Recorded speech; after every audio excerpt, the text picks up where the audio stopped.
So I've been thinking about what might people actually build with AI that might be prohibited by the EU AI Act. There are a range of activities that the EU AI Act deems too high risk and therefore prohibits. And I thought it'd be useful to have a bit of a think about what might someone actually build that could fall in scope of this. So today, my example is about systems that create or expand facial recognition databases through untargeted collection of images. What I've done is put together a bit of a mock-up of what a system that has this purpose might actually look like. Here we go. Let me put it up. There we go. So I've called this Neighbourhood Swatch. You can see it's a video doorbell style application with a bit of a dashboard, and people are walking past. It's scanning them, capturing some information, and building a database. So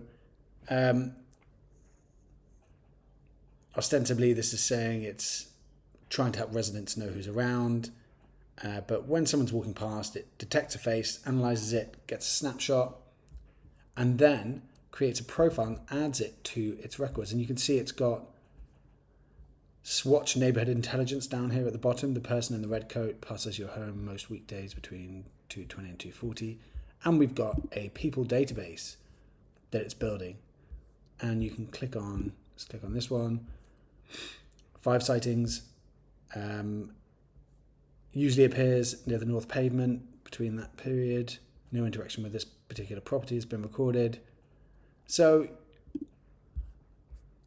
this is the kind of thing I can imagine someone building, using AI for face detection and a variety of other things. Every passerby becomes a data point. It's trying to match repeat appearances. So just a casual walk down the street is captured in the database, and perhaps it even infers routines. So when does someone normally walk past, that kind of thing. And we've got a database that's built. So why is this a problem? This system is continuously collecting and storing facial data from people who have nothing to do with the property, never really interacted with us, and uses that surveilling a public place to create a facial recognition database without any real targeting. And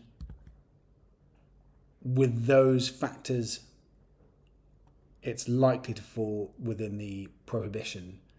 You can imagine that there are some mitigations you can implement here to avoid this being a prohibited practice. Perhaps you have a privacy zone, perhaps it only captures and tries to recognize people that you actually interact with. There are a range of different steps you could take, but I think for the default functionality that this relatively contrived mock-up involves, we're probably looking at the prohibition there. If that's interesting, or you'd like to talk about AI regulation or any of the other legal issues, which there are many here that crop up, do get in touch. And otherwise, thanks very much for watching.